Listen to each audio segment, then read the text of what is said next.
in a lot of ways, we're sort of deconstructing and reorienting meanings around relationships, right? And those come from all sorts of places. This comes from society, from movies, from the friends that we witness when we go out to dinner with them. They come from the families that we grew up in, from what we learned in our classrooms, like all different kinds of places, right? And so part of having the language of neurodiversity and being able to say there's something about these relationships that's different from neurotypical relationships is that we get to say, we can hold on to all of that, right? All these other meanings that have been given to us or that we've learned or been taught from other people, but we get to challenge it. We get to ask ourselves, is that really what we want to believe about relationships universally?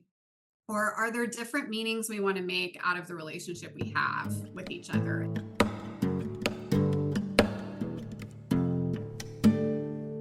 Hello and welcome. I'm Abbie. This is Stories Lived, Stories Told, and today I invite you to join me in conversation with Laurie Budlong-Morse as we take a communication perspective on neurodivergence and relationships. To take a communication perspective is to consider what we're making and how we're making it through our communication practices. This means we look closely at patterns, context, stories, and relationships, and that we use curiosity, mindfulness, collaboration, and dialogue to create better social worlds. So whether the topic of today's conversation is familiar to you or not, the hope is that using a communication perspective will reveal new ways of seeing and being for all of us. At the top of the episode, you heard our conversation partner today, Laurie Budlong-Morse. Laurie is a licensed marriage and family therapist and an AANE certified neurodiverse couples therapist with a private practice in Indianapolis. You can read more about her and find ways to connect in the show notes I've included on this episode. This episode is the second in our series of conversations with therapists. And although the conversations this month are wide-ranging, I'm calling this series the Relationships series because I realize that what is at the core of all of these conversations is considering how we show up to ourselves and others and what we create together. In this conversation, Laurie and I are exploring relationships that include neurodiverse individuals and what she calls mixed neurotype couples in her work as a marriage and family therapist. This conversation feels important to me because more and more people are identifying as neurodivergent. The stories that we are allowing ourselves to tell about what meaning we're making and how we're showing up in the world are becoming more and more expansive, and to me, that's a really exciting thing. And even if you or those you interact with do not identify as neurodiverse, there is still so much to learn for all of us about accommodating many different ways of being. That's what dialogue is, whether it's specifically in a neurodiverse context or not. So I'm really excited to share this conversation with you today. So let's jump in with Laurie.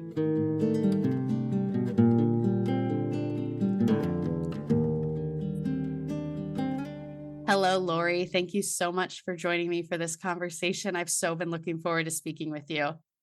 Hello, Abbie. Thanks for having me. I'm looking forward to it too. I am just so excited to learn from you. And so before I get ahead of myself, though, let's start with you and then get into your work.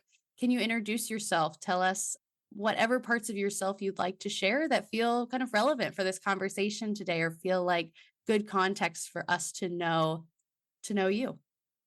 Sure. I'm going to start with a little bit about who I am professionally, and then I'm going to connect that a little bit to who I am personally as well. So I'm a licensed marriage and family therapist, and that means I practice therapy. I'm a private practice therapist, but it also means that I'm what we call a systemic thinker. So I'm somebody who's always thinking about people in the context of systems around them, whether those systems are their relationships, the people kind of in their immediate context, or even like the larger context of our culture as a system and the ways that impacts language and what we expect of each other and all those good things. So that's kind of the broadest umbrella of who I am professionally. More specifically, I specialize in working with neurodiverse couples and folks who are in neurodiverse relationships. And so that means, for folks who don't know that term, we also sometimes refer to to these couples as mixed neurotype couples.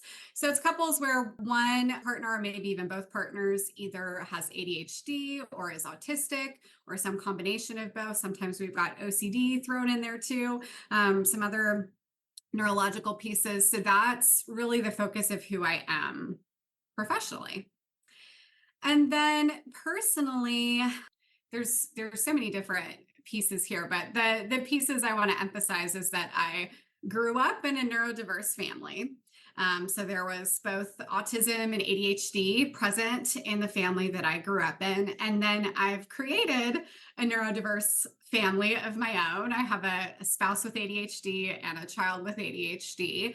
My own brain, I would define as more neurotypical than anything else, but I'm really influenced by the fact that I grew up in a neurodiverse family culture, and I often find myself drawn to neurodivergent people. And there's a lot about neurodivergent folks that I really appreciate and find just super beneficial and interesting to be around. So, in addition to those pieces, I think another really important identifier about who I am as a person is I like to think of myself as a student of self-compassion. I've done a lot of work. I've worked really hard over the last number of years to really learn who I am and to be more accepting of that, and to have a relationship with myself that's more defined by compassion and warmth and understanding of myself. And I could also throw in there, I'm sort of a recovering performer, somebody who felt pretty driven by achievement. And now I feel much more driven by, being in good relationship with myself and with the people around me. So it's a work in progress, but that's important to me. Yeah, well, that resonates with me as well, for sure. I love the concept from meditation of this kind of like non-judgmental awareness. And that Mhm. non-judgmental piece being so key for me and how I am, which sounds like maybe how you are describing yourself as a recovering performer, that I've been very achievement and, success, whatever, you would define that as, but performing well, achieving, focused. And so that means a lot of values statement, a lot of judgment statements, the way that I'm talking to myself. So that's very cool to hear. And we should talk about that more. To stick with your stories, I'm already hearing you say this a little, that there's this really strong connection between your personal world and your work world. Could you talk to that a little more and share? Maybe there are some specific stories of what are the experiences that you've had that made you want to do what it is that you do now, or really that make you feel passionate about doing what you do too. Yeah, I mean, I think that's such a big question. It's a wonderful Yes. of it. I mean, I think for me, probably the primary driver, there's so many like things that web off from this, but about 5 years ago, I went through a process of recognition around my mother, that I came to recognize that she was autistic. Um, and that was just so revolutionary for me in so many ways. I think that really, like I said, there was something about myself that I understood after that I just could never name Hmm. before. And all this kind of language and this sense of being able to see my family and see myself really grew out of that. And I mean, I'd already been a therapist for a number of years at that point. I'd already been in my own therapy for a number of years at that point. So it's not like I hadn't already been really trying hard to sort Yeah. of have this self-awareness and this good relationship with myself and other people, but I just kept feeling like there's something I don't know, or there's something I don't understand. And it was troubling to me at some level. It was usually in the background, but there were times it would kind of come to the foreground, where I'd either sit with a client or, be journaling about something and be like, wait,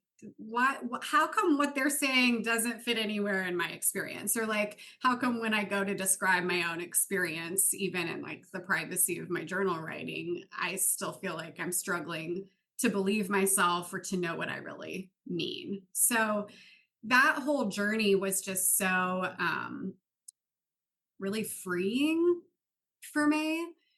And it just brought to my attention so many ways in which folks in neurodiverse relationships and for autistic in particular, like how there's just so much marginalization, so much lack of awareness, lack of appropriate and knowledgeable support in our wider context. And I found myself wanting to be able to give back from what I'd learned. But I also just, it's so powerful to get to witness other people do that work that feels, like I said, it feels really liberatory in a number of different ways. And so it's so meaningful to get to witness that. And then it keeps me continuing to come back to my own work too. Yeah, yeah. So, yeah, at the very beginning, you said that you came from a neurodiverse family. Were there other elements of that and you knew that growing up? Or is this the moment that you're talking about right now where you kind of looking back were able to say retroactively, I was in a neurodiverse family, but I didn't know it at the time? Yeah, it's much more retroactive. I Okay, mean, at yeah. one point I had a sibling who was diagnosed with ADHD and I knew that. But I mean, at that point in time, and really this is up until pretty recently, but a lot of the conversation about ADHD was like, oh, that impacts school. And that was Yeah. kind of it, right? It was sort of this idea of like, oh, it's somebody that has certain things that make school difficult, but if they take medication, then that gets better, and that's all we need to know about ADHD, right? So it wasn't like we really had any conversation as a family about what that might mean in terms of how the sibling, interacted with us on camping trips or, just things on the weekend or the foods they like to eat. We never had any kind of understanding of that. And then my dad often would say, after my sibling got diagnosed, he would kind of say, oh, I think maybe I have ADHD. And he would sort of like tell stories from childhood or muse on that a little bit. But again, it was never something that was really brought to the foreground or talked about in any way, context really, other than, again, kind of school. And so it was once, and then, yeah, and then I also want to say that when I met my husband, I knew from the start of our relationship that he had ADHD. And so that was kind of part of our relationship from early on too. But it wasn't until I put the pieces together with my mom and I really started digging into like, what is neurodiversity and like, how all does it show up? And again, with like the diagnosis of my own child with ADHD too, where I really started recognizing like, oh, there's things about all these different pieces that have been important, right? And that have kind of influenced how I relate to these various important people in my life that also impacts me and it's given me some different tools in terms of how I show up with them. Hmm. Yeah, I love the language piece of this. That's, kind Mhm. of where I exist, is that I think that having the right language to talk about something is so empowering. I also know that, maybe overly prescriptive labels are disempowering, Yeah. but it sounds like from your experience, and I wonder if you could share more about that, or even if you've seen it in the people you work with, of how having the language to be able to talk about the neurodiversity, to, call out these things, these dynamics that are real and have the language for it. If you could speak more to how that you have seen that be empowering and important for people. Yeah, I think that's so huge. Yeah, so I like to use the language of autism as a framework for self understanding, for example, or autism as a framework for understanding a partner, or we might say ADHD as a framework for self understanding or for understanding a child or a partner or Hmm. a parent, And so I feel like when we have that label, I think for me, I never think about it as like, um, I don't know, this is what a person is or isn't. I think about Yeah. it map for how can we understand how this person experiences the world, right? And how Mhm. they respond to the world. And how can that person better understand themselves? And how can those of us around them better understand them? And so I think, like I said, I really feel like the work has a lot of liberation in it. And what I consistently see is when people use autism or ADHD as a framework for self understanding, I'll start with that one, it opens up space to be so much more self accepting, to find solutions that actually work instead of just relying on like shaming and criticizing yourself constantly. It provides even kind of connection to other people who have similar lived experiences. It just orients you to so much about who you are. And for folks on the other side of that who now have a framework to understand someone else in their lives, which is again, my lived experience is, I think this ability to have, again, more acceptance and compassion to really see somebody for who they are and not for what they do or don't do. It helps us reframe so many different things that in our neurotypically normed world we view as quote unquote like bad or unacceptable or not preferred in relationships. And so there's so much freedom, I think, too, when you can look at somebody that you love and that you've always thought had the best of intentions or had your best interest in mind, but they've sometimes fallen short or disappointed you or confused you in different ways.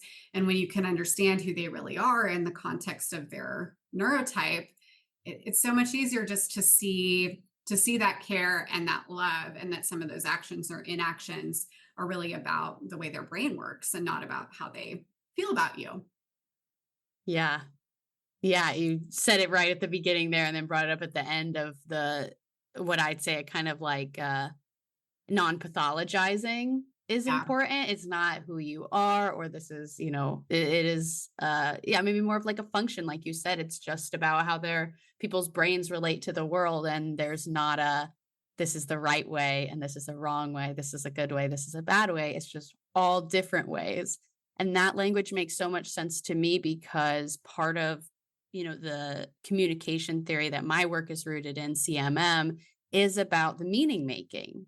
I'd say it's all about the meaning making. There's so many different layers, that I could go into, but the piece that feels really central to me is meaning making.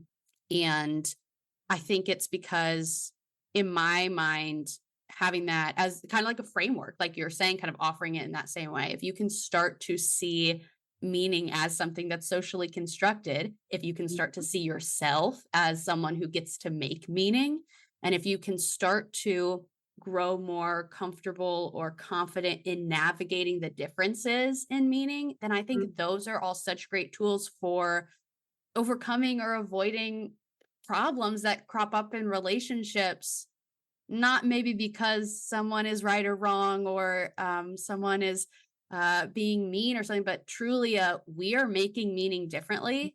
And if we can have the language and put language to that, I just think that is such a powerful tool for, I would imagine, people in neurodiverse relationships, but people in any relationships, that your brain is working differently and you are making meaning differently because you have been told different meaning or you've lived different stories that have solidified different meanings in you.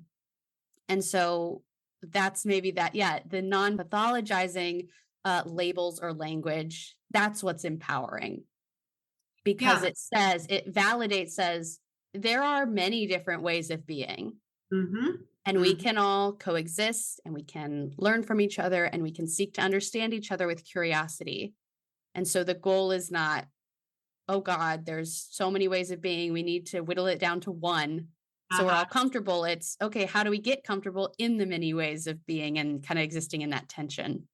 Yeah, absolutely. You are speaking my language, and you're Yeah. kind of it right in terms of what I see this work really being about is this meaning making piece. And like you said, we're both, in a lot of ways, we're sort of deconstructing and reorienting meanings around relationships, right? And those come from all sorts of places. Those come from society, from movies, from the friends that we witness when we go out to dinner with them. They come from the families that we grew up in, from what we learned in our classrooms, like all different kinds of places, right? And so part of having the language of neurodiversity and being able to say there's something about these relationships that's different from neurotypical relationships is that we get to say, we can hold on to all of that, right? All these other meanings that have been given to us or that we've been learned or been taught from other people, but we get to challenge it. We get to ask ourselves, is that really what we want to believe about relationships universally? Or are there different meanings we want to make out of the relationship we have with each other? And again, like you said, I think for a mixed neurotype couple, some of what I say is like, this work just isn't optional for you. Like, you have to do it. But really, all couples should do it, right? We're Yeah. all there's so much variation in terms of what it is to be human and what it means to love someone else. And we should all be empowered, and we should all be intentional about asking ourselves, do our relationships really reflect what we want and what works for us and what honors and respects the person we're relating to? Or are we operating out of these assumptions, these meanings that have been handed down to us that might not actually be a good fit for our lived experience?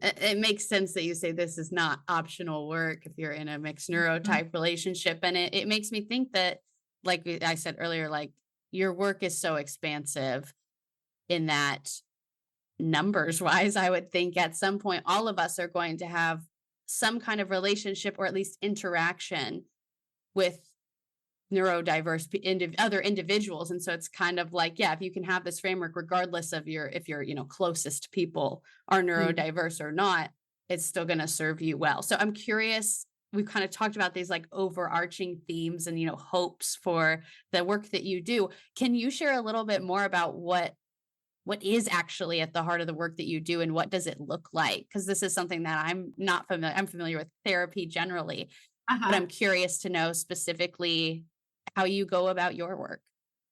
Yeah, I mean, honestly, some of what we've talked about already is something I talk about with clients. I mean, I sometimes put it into different language that's not quite as like nerdy as Yeah. both of us are able to be about sort of communication and meaning making. But I very much bring this into the room all the time with clients, is to name, specific things about what our society tells us relationships should look like. And I help them ask themselves the question, like, is that what you actually need here? Or is that what you feel like you've been taught you're supposed to do? And there's some times where people will say, yeah, that is what I want. That is what I need. And we can affirm that and we can work with that. But there's other times where folks have said, like, no, actually, I'm fine with this. Like, I can think of an example where a couple was sleeping in separate bedrooms. And I think we actually have some research now that indicates a lot of couples sleep in separate bedrooms, Yeah. but we still have this like widely held idea that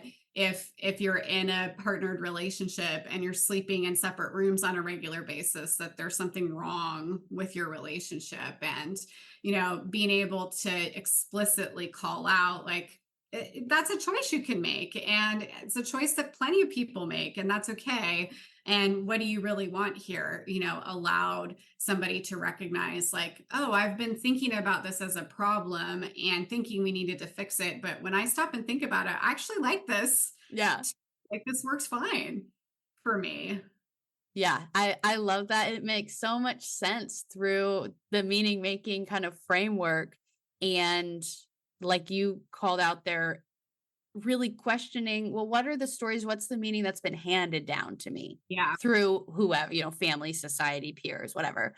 Because it kind of, I feel like in your work, maybe what you're offering people is the shift in like asking a different question, or being oriented not towards like, what should we do, but, or what should we want, but what do we want? Like what, or not what should work for us, but what does work for us. So if you're in your head, if you're answering the question, what should work for us, we should say, sleeping in separate bedrooms in your, romantic relationship, that shouldn't work for us. That shouldn't be what we aspire to.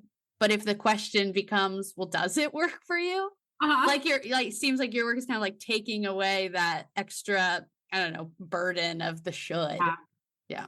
Have it. Yeah, I think that's a good way of putting it. And then I'm often thinking of myself as like listening for listening for assumptions and checking in with them. Like I sometimes say to clients, sometimes I ask you questions that sound like they have obvious answers, but I really mean it as a question, So I'm often kind of listening for things like that, being like, well, wait, is that really couples should sleep in the same bedroom? Like, where does that, are you sure about that? Like, where does that come from? And is that what really works for you? Right. So I'm often listening for those things where I'm like, people's thinking seems stuck in a way. And I'm not sure if what they're saying is what they really mean. Right. Or if there's another way of looking at it or talking about it that might be better. So that's a big part of what I'm always doing. And along for that, we have a term in therapy, social construction therapy, it's called listening for the absent but implicit.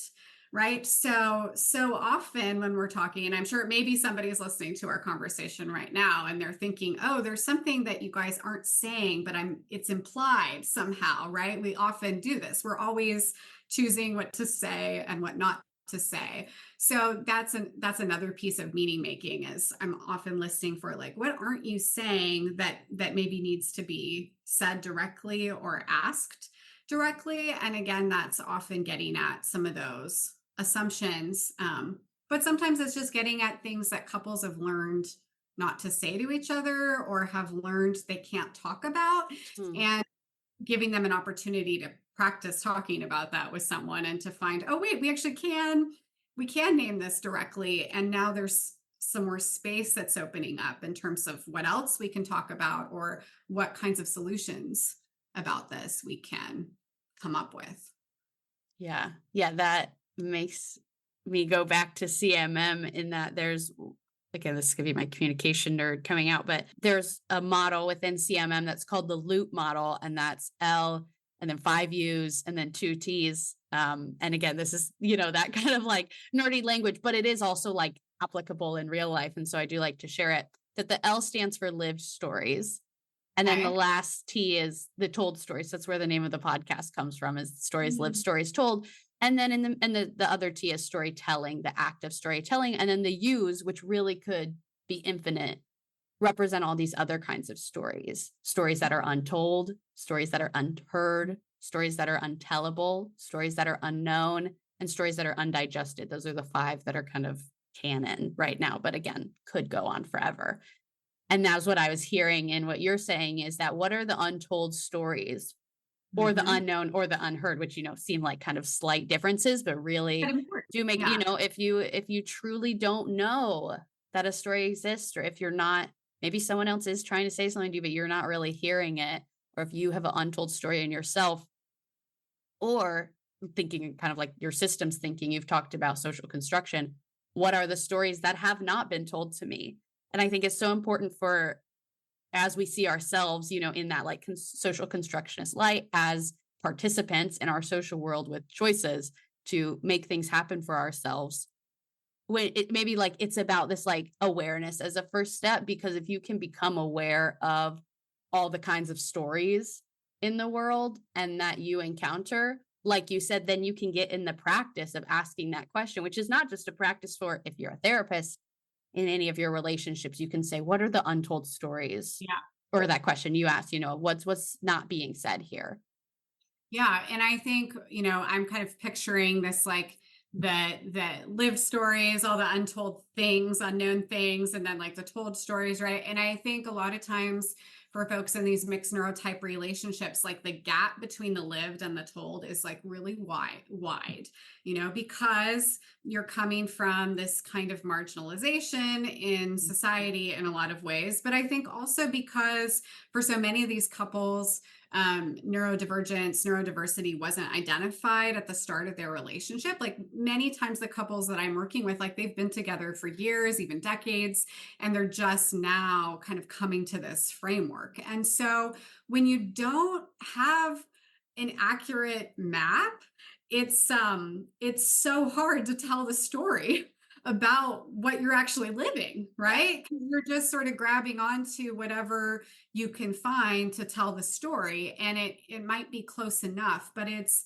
not accurate. There's a lot of gaps kind of in between what you're really living and what you're telling yourself, and even what you're telling to your partner or telling to other people in your life about what's happening. And so, yeah, I love kind of thinking about all those yous in the middle, and that is a lot of what my work looks like. And I think Yeah. sometimes people expect me to have an answer to this question that's a lot more, I don't know, concrete or structured in some way. And I'm like, there are some things I do that are more concrete. I could talk about that. But I really believe the most powerful thing I do with these couples is we work on all the untold, all the unknown, and finding language for that and finding ways to talk about it. And in that process, really getting out from under things both partners have learned about who am I supposed to be in relationship, who am I supposed to be in this relationship in particular. We really get out from under all of that, and we start to create something together that's so much more intentional, so much more authentic, so much more respectful and compassionate. Hmm. Yeah. As you're talking, I'm kind of visualizing now the loop model. If you think about it like spatially, in that Uh-huh. it is like the distance between the lived stories and the told stories is where the meaning making happens, first of all. And it's so taken for granted. And I feel like that to me seems like where you come in, like your work exists in that leap in between where you can say, okay, hang on, let's stay here for a second.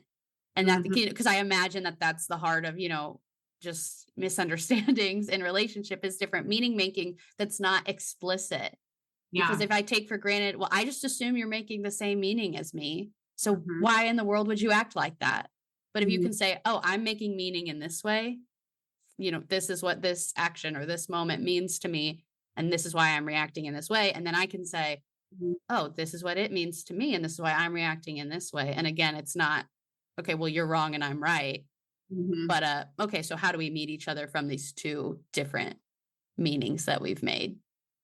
Yeah, which is making me think about a story from my own relationship, which I have permission to tell, which is, it's so seemingly small, but I think it's such a great example of what this process can look like, right? Is that my husband has this thing where he needs to leave his keys in a certain place. And as a person with ADHD, like this is one of the coping skills that he's learned over time, is like it's really important to put his keys in the same place every time.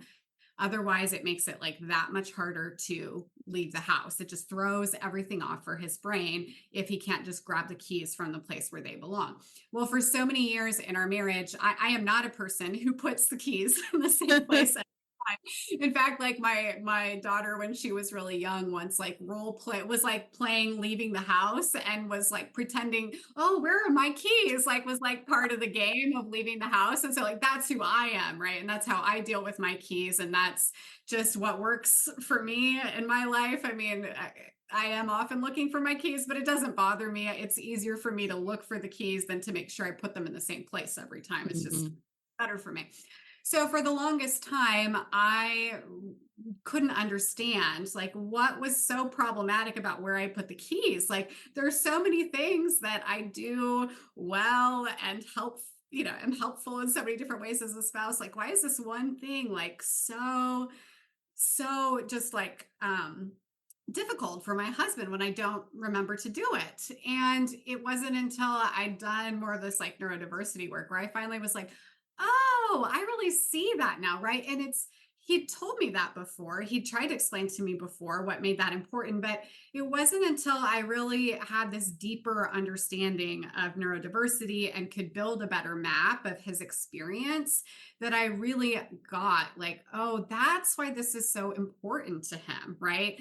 So that ability for me to tell myself a more accurate story was really helped by, filling in all these blanks about ADHD, and our ability to sort of talk about that together and even find a little bit more humor in that situation, or problem solve together around it, really also has been helped by that as well. Yeah, I'm so glad that you say that because I realize that I'm sitting over here being like, just talk about the meaning. And it's no, like maybe like even some deconstructing that has to happen. Like you're saying, the questions that you ask the people you work with, if you say, well, is that actually what you want? Or is that what society's told you should want? Some people maybe have never asked themselves that question. And so it's like, whoa, hang on, let me think about that. And then it's maybe like flexing this muscle you've never, ever worked before to say, let me articulate what meaning I'm making right now. It's actually such a learning process. And Mhm. so I imagine that that's part of the work that you do. So I wonder if you can talk at all about the kind of reality of practicing, Mm. kind of existing in this way where you really have the space in a relationship for everybody's ways of being. Yeah, I mean, I think it takes everybody being willing to really do their homework, right? To Yeah. learn about neurodiversity, to learn about neurotypes, to learn about themselves. So I think that's a really big piece. I do think there's plenty of times where it does come down to talking about something really concrete. And when we think about couples therapy more broadly, which again, like that's my first training, right, is in just family systems theory and these really broad ways of thinking about couples relationship dynamics, we tend to have this preference for what we call process over content. So it's all about like help the couple talk about the way they're talking to each other instead of the topic that they're talking about. Mhm. That makes sense, right? Yes, yes. But you cannot do that with a mixed neurotype couple. You just cannot. It's not helpful. It's really a way in which this work needs to look a lot different is we have to talk about the content sometimes. Like the keys really are the thing sometimes. Like we have to be able to make meaning out of the keys, not how we're talking about the keys, but Mhm. about the keys themselves and where they go and what that says to each person about the relationship and about what they need, right? So, there are times where I get really, we do get really granular about specific challenges, specific recurring conflicts or difficulties in the relationship. And we definitely do these meaning making pieces, but we'll also do these pieces around, okay, so how can we problem solve, right? Is there a way that we can work together, having more acceptance of whatever difference between us tends to just not mesh well, right? Like in my case, sort of what I tend to do with the keys versus what my husband tends to do with the keys. Like we've built some acceptance for each other that like that's who we are in the world. But how do we kind of come up with solutions together that honors that, you know? So in Mhm. this case, it's like mostly I put the keys where they're supposed to go, but sometimes I don't, and he has more grace for me. Right. Now I have more of a commitment and keep it more top of mind to put the keys where they go. Mhm.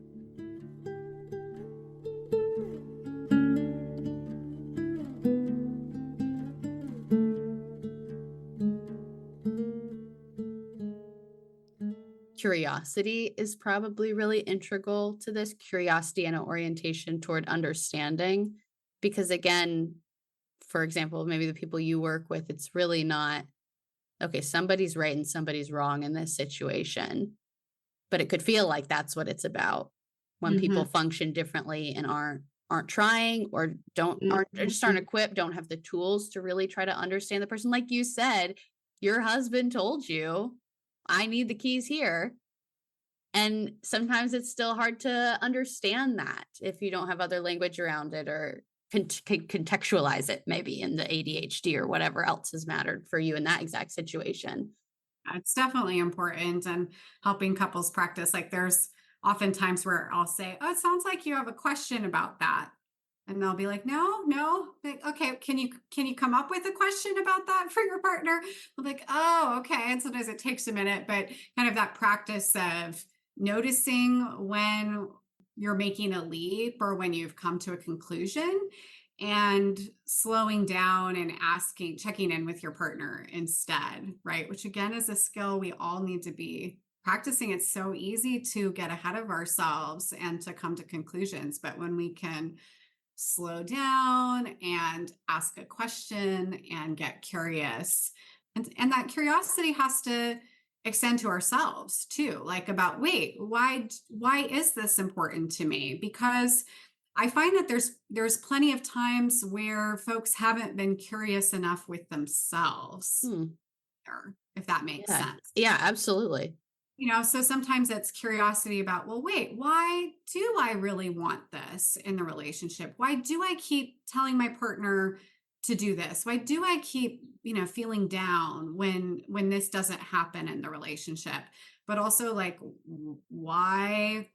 um why do I need my space to be organized in this way? Why do I need to eat at this certain time of day, right? There's all these different pieces about how we go through the world and how we relate to other people that we're so acclimated to. It's sort of like the fish stopping and noticing the water that they're Right.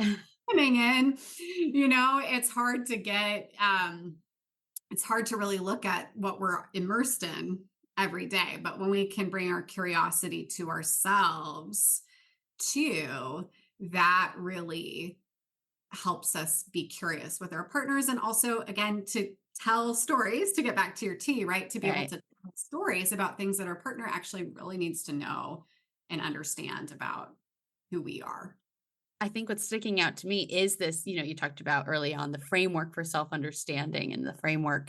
And now kind of coming back to this, yes, it's relational, but also again, like curiosity toward the other person, curiosity towards yourself as well. That feels like that's probably really challenging to navigate as you kind of are developing an understanding for yourself in the context of a relationship. Maybe you're changing or the way you're seeing the relationship is changing. So I wonder if you specifically, speak to that at all of what it looks like to kind of do a lot of self-discovery in the context of a relationship. Mm-hmm. Yeah, I mean, and to go back to some of my own story, I feel like I've really lived that in a way that felt pretty intense and profound to me. So Mhm. I, now I'm a little distance out from the time where there was sort of like the most intensity around that for me, but I still am discovering new things about myself, and hopefully I always will, right? But Yeah. I try to hold in mind and try to help people normalize in terms of their meaning making, right? Yeah. that that self-discovery brings a lot of different feelings, right? It's not all good and exciting. Like self-discovery can bring a lot of grief, it can bring a lot of shame, it can bring regret and guilt and confusion, right? And there can be, I think there's often sort of this process for people who go through really reorienting to themselves as neurodivergent or to someone significant in their life as neurodivergent.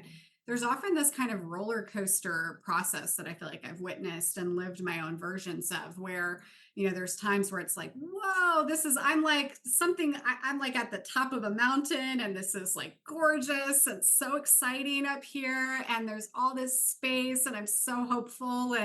But then there's other moments where it's just like you're in the thick of like a dark and dense, uncharted jungle of some kind, and you're bushwhacking, or you need to like just sit down and take a break. And that whole process and like the ups and downs within it, it can be a lot of work. So Right.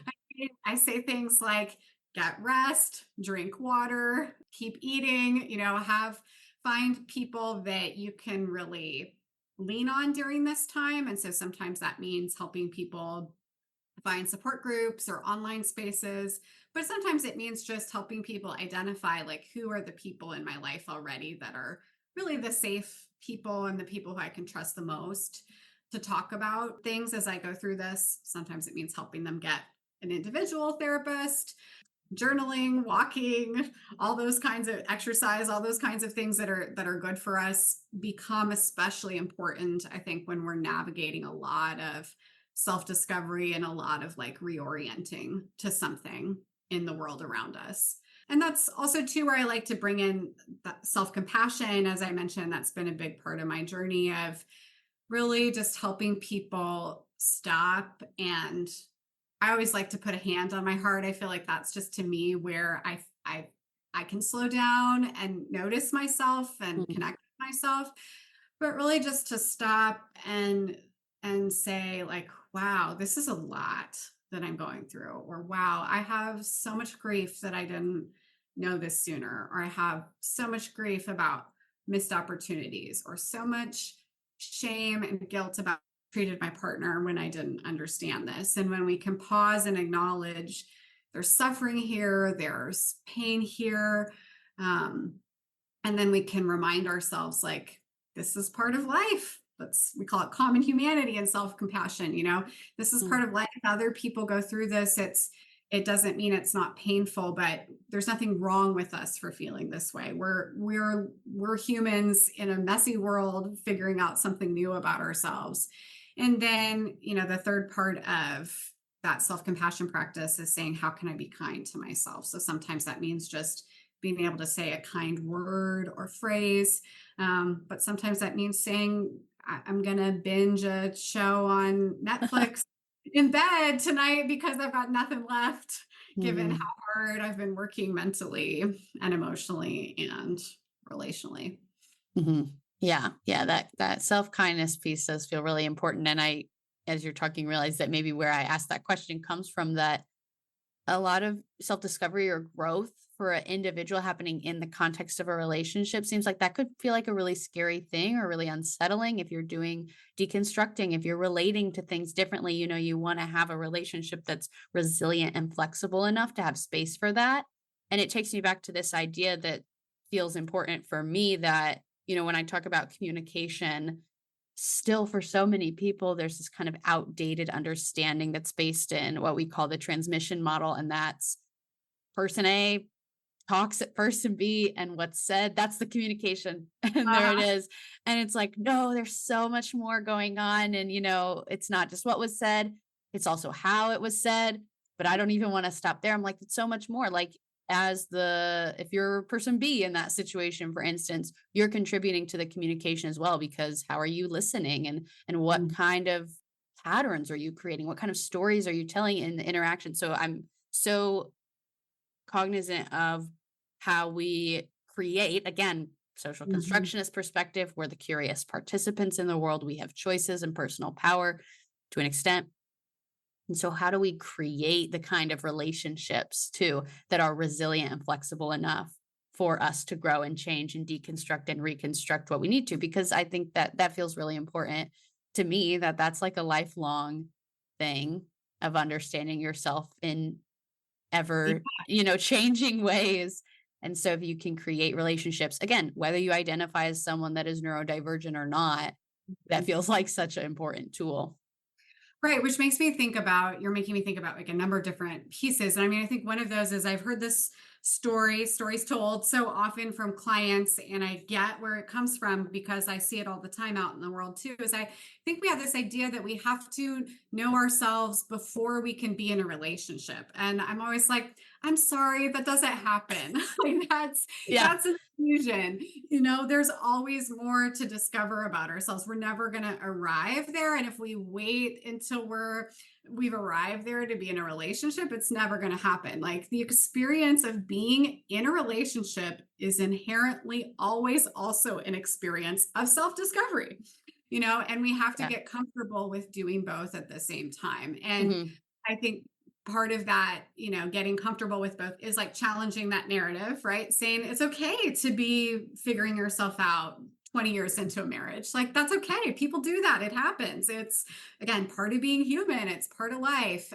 But I think we also have to challenge this other idea that partners can and should be everything to each other. That's problematic again for pretty much every couple I've Yes. ever met with in my office.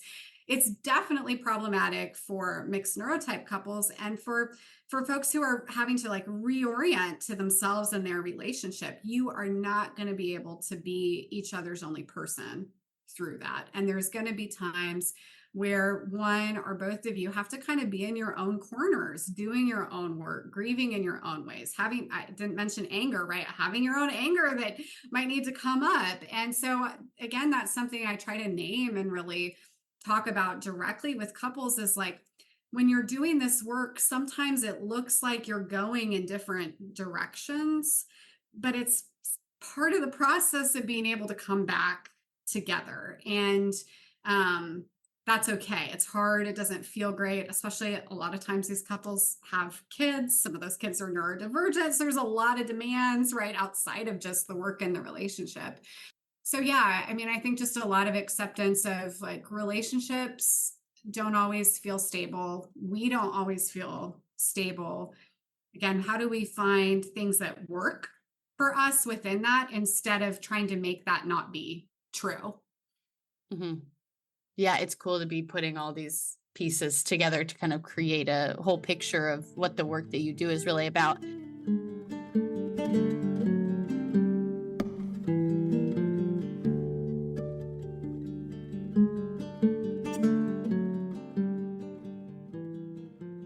Let me know if this is, way too broad of a question, but as I kind of this picture is kind of coming together, I want to make sure that we're touching on all the parts of it that you'd want to talk about. So my question, I guess, is what else? Like what more is there that's, in this work that we maybe haven't talked about yet today or that feels important?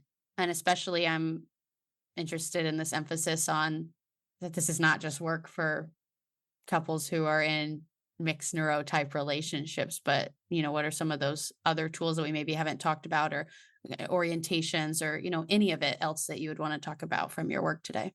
I think we've covered a lot of my kind of the main things that are most important Hmm. to me or that I find most relevant. I wonder if you have examples, maybe kind of going back to the beginning of our conversation, even about kind of step one being awareness or labeling or kind of gaining this language.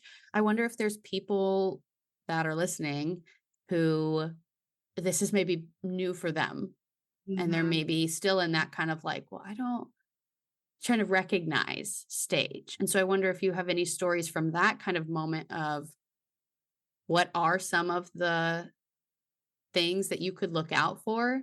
Maybe Mhm. even like, let's go that basic. I know you have, a specific experience with relationships with people with ADHD. Maybe that's even something you could speak to. But yeah, I just wonder if there's some stories or examples that you could share to help make this real for people. Kind of, say let's go back to what was unsaid that we kind of danced around. Oh, when Mhm. people are neurodivergent, but let's try to really speak to that if you have some stories you could share. Yeah, so I think part of what I can speak to about that is I'd say, yeah, it's hard to tell a specific story, but I think a really common theme, kind of the stories that I've heard the most often are the times where it's the neurotypical partner or the what we call allistic, the partner that's not autistic in the relationship who's starts to recognize like, oh, maybe there's some neurodivergence here in my partner that we haven't named before, that we haven't understood together before. I think almost always the experience, I guess I could say, like, this is true for me in some ways. I think particularly when I think about my relationship with my mom, less so when I think about my other, relationships in the family I've created, just because ADHD was more of a known thing in a number of ways. But there's almost always this experience of like, this person is nice and I know they care about me, but something about the relationship feels off. I feel either like confused or invalidated or not quite supported in the ways I want to be. It's often this really vague, before you've put language to it and a framework to it, it's often this really vague kind of discomfort or dissatisfaction. And in my experience, again, with what I've witnessed, almost always people feel tremendous guilt about that.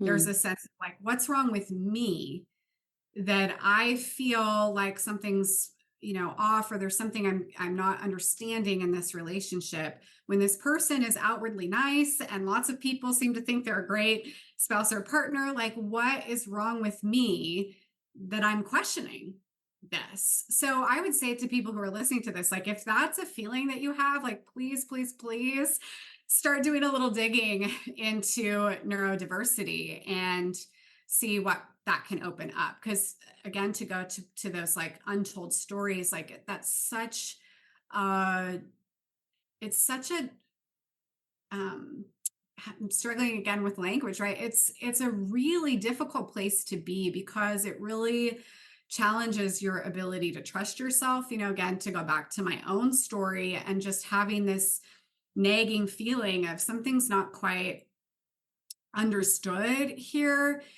it really was a sense of not being able to fully trust myself or believe myself that grew out of that. And that's such a terrible place to be. It's such a disempowering place to Yeah. be. It's confusing. It makes us hide from other people in our lives because we don't want to tell them what we're really thinking or feeling. It cuts us off and isolates us in so many different ways. So I feel like now I'm starting to go in almost this other direction. But so I would say that if you feel that in yourself in some way, and if you've often these are people that have already looked at a number of other things of like, is this narcissism? Is this borderline personality disorder? Is this abuse? Like you might have looked at all these other things and been like, nothing fits. What's wrong with me? Right. Start looking at neurodiversity and consider that. Mhm. Yeah. That's great. And I'm thinking that, okay, that was kind of me asking you, like, okay, let's zoom in and let's get specific. But I do want to return to the systems thinking that you're really rooted Yeah. in. And so, kind of zooming out, and again, maybe this can be a part that speaks to people, neurodiverse relationships outside of, romantic relationships, but friendships, workplace relationships, any of that. What's the kind of systems thinking 1,000-foot view of your work with neurodiverse relationships? Maybe kind of like contextually, how does it exist in the world, or what are the larger stories that are being told there? Yeah, there's a lot of things happening at the 10,000-foot level that end up impacting us on the very, very personal Yeah. uh, level. And I mean, in so many different ways, right? But to focus on neurodiversity in particular, I mean, we have a society that for a long time has told a story that basically there are no neurodivergent adults. Like Yeah. that's been the story. It's been like Yes. 80 is the thing that kids have and it impacts them in school and then they grow out of it and it's not a big deal once they're adults. Or autism is something that kids get diagnosed with and it's if someone got diagnosed as a kid then they go on to become an autistic adult, but largely we don't even talk about that, Hmm. right? I mean, there's plenty of those folks in the world too. But what's really, really new, and we're still learning to talk about this and address this in all the ways, like in our mental health care, in our physical health care, in the way that we talk to one another in social media, right? We're still trying to figure out where there's like, I am a part of this world where this is happening. So I can feel like it's happening more than it is, but I do believe we're starting to expand and we're getting better, but it's still so unspoken that you can have neurodivergent adults who were never identified as kids. Mm. And they are all over the place. There's women with ADHD, women with autism, adults with autism who maybe did well enough in school, but have had all these other struggles that they haven't been able to identify before. I mean, we need to talk about that. Like people of color are less likely to be diagnosed with autism, Yeah. probably also with ADHD, right? So there's all these other systemic inequalities, like testing and getting assessed for autism is incredibly expensive, Yeah. especially often insurance doesn't cover that. So there's all these pieces that really impact who gets identified as neurodivergent, and then what kind of services or supports they can access, and what kind of accommodations we as a society think that person should have or need.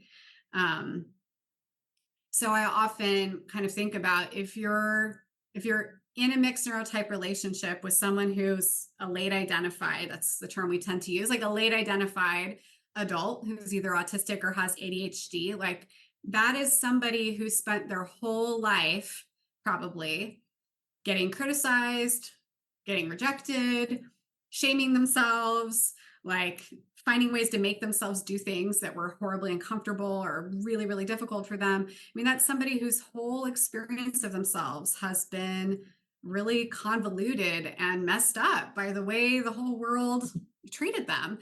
Yeah. And it hasn't ended now that they've been identified. Now they're still in a world that doesn't really acknowledge their existence or think in a compassionate, well-informed way about what their needs might be. I feel like I'm jumping on a number of different things, but I also just want to name, I mean, for example, like it is not uncommon to hear of people who might even go to a therapist or let's say even a psychologist for an assessment and be told, I've heard this from so many places now, be told either you make eye contact, so you can't be autistic, or you have a solid work history, so you can't have ADHD, or you graduated from college, so you can't have ADHD, or you're married, so you can't be autistic. I mean, this is in the mental health field. So Yeah, it's like, yeah. this is what people with like master's degrees and doctorate degrees are saying to their clients, their patients, like, oh my gosh, what people are hearing out in the world Mm, is way worse than that. So yeah. it's part of, you can probably hear like me getting really riled up as we're talking. It's because there's just so much systemic failure and injustice in terms of how neurodivergent people are treated and Mm, not supported. And that absolutely impacts relationships, right? When one person is having to fight all the time for their existence to be validated, or fight all the time to fit a mold that's really challenging for them to fit into, like that person is just not going to have as much energy left for the relationship, and they're going to come into the relationship with mm. all kinds of trauma and fear of other people. Yeah, I think all of that is, you know, you say you're going off in a bunch of directions. All that feels relevant and important and, you know, kind of making me have to take stock, be like, okay, we're not gonna, you know, solve all the systemic problems Oh, in this 1 hour of conversation. But so good. Again, even the awareness, the language part, so good for us to be able to like name these things like you said, because some people it feels maybe like you want to just be like hyper focused, hyper zoomed in on the relationship. But I do think both, you know, I think the zooming in and talking about the specifics and the intimacies is really important. And also, like you said, that way broad systems thinking, if you can't name the way that, you know, your day-to-day life is affected by the larger system you're a part of and how that affects how you're showing up to your relationships or yourself, or that, you know, that you're missing that self-compassion piece not just in your relationship, but on a systemic level, there's not, you know, a lot of compassion, then that can, yeah, really help. Yeah, I guess just taking us back to the beginning of this conversation, full circle with that naming piece being really yeah. valuable. Which makes me also want to name the piece of like, it's true for neurotypicals and holistic folks too, right? That they're also being set up by society Yeah. to not know how to have like compassion or to engage effectively Yeah. with their partners, right? And so again, that meaning making, we have to keep going back to the fact that like both of you have been set up to fail in this relationship in a number of different ways, and that's not true of most other couples. Again, this is like a piece that is unique for mixed neurotype couples. Like you are getting set up by society in so many different ways to fail at this. And I sometimes use the term that this work is what I call like the relationship Olympics, because it takes so much strength and determination and practice, because you're doing it without the kind of support that so many other couples have. Like you Mm, can't borrow from those same scripts, tools, whatever, that are just floating around in the atmosphere. You have to really do your own work to know yourself, to know each other. And it's admirable. It's so beautiful to witness. It's so powerful. I feel like once you can do this, you can do anything. You know, that's kind of why I think about it as the Olympics in that way too. But we have to be able to give folks in these relationships credit for how hard they're working and just how much they're like swimming upstream in our larger systemic um, picture of things in our culture and society. yeah, that's a great point. Yeah, well, Lori, I really appreciate everything that you shared today. As we wrap up, is there anything else, any note you want to leave us with? I think as we wrap up, the main thing that I know I'm taking away, and that I hope people can take away from this conversation, is this piece that, like I said, is so, it's so personal to me, as well as something that I work with professionally so much. But just to name again, when there's neurodiversity in your life, in your relationships, maybe neurodivergence in yourself, and you don't know that, you you can't tell your story, Yeah. right? And when you know, you can begin to tell your story, and you can begin to tell the story of your relationship, the story of who you are as a person. And that is just, it's so powerful when you're able to do that. So again, perhaps just a word of encouragement to folks, if you're listening to this conversation and something about it is kind of piquing your curiosity, like, please listen to that. Please give yourself the opportunity to be able to tell your story, to be able to make some of those unknowns knowns, some of those untolds tellable, because it is so incredible to be able to do that. It's so life-changing. I'm so honored that I get to witness people do the work. And I'm also just continue to feel privileged all the time that I've been able to have my own lived experience of making a radical shift like this, and all the ways it's freed me up and made my relationships so much better. Yeah, it's so obvious to me that how meaningful this work that you do is. And so I'm so glad that, we just got to even get a little taste of that in this conversation. So seriously, Laurie, thank you so much for today. Thanks so much for having me, Abbie.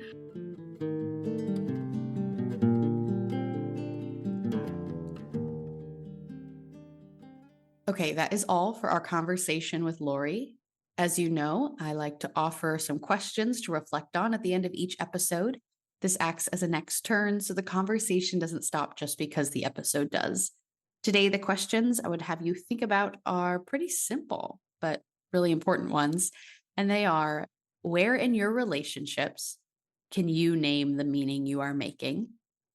And where can you ask others to name the meaning they are making? As I reflected back on this conversation, I just think that is the central piece of what Laurie and I spoke about today. We all make meaning in different ways. And so the best chance we can give our relationships is to try to learn to name that meaning. And that is a lot easier said than done, but it's still a worthwhile endeavor, I think. So I'd really encourage you to think about those questions. Where can you try to name the meaning you're making, and where can you ask others to do the same? I really believe that that's a practice that can create a lot of clarity and is certainly something that's moving us toward better social worlds as we all coordinate and collaborate with each other. You're welcome to reach out to me to share your reflections on those questions. I love to be in conversation with you, and you could do that through email, the website, commenting on Instagram or YouTube, or interacting on the CMM Institute Substack, where you can also find all the episodes of this podcast. Links to all of those places are included in the show notes, so I'll point you there if you'd like to connect with me in one of those ways. The reason I invite you to share your reflections with me is to stay in dialogue. Other great ways to stay in dialogue are to follow the show wherever you listen, leave a rating and review, but most importantly to me, share this episode or any episode that's been meaningful with someone you want to invite into the conversation. I'm supported by the CMM Institute for Personal and Social Evolution. This podcast is just one of many initiatives designed to create space for more conversations that move us toward those better social worlds we hope to create. You can learn more about the CMM Institute and our other initiatives at the links in the show notes. Thank you for showing up. Thank you for being curious, and thank you for being a part of this story. I'm Abbie, and this has been Stories Lived, Stories Told.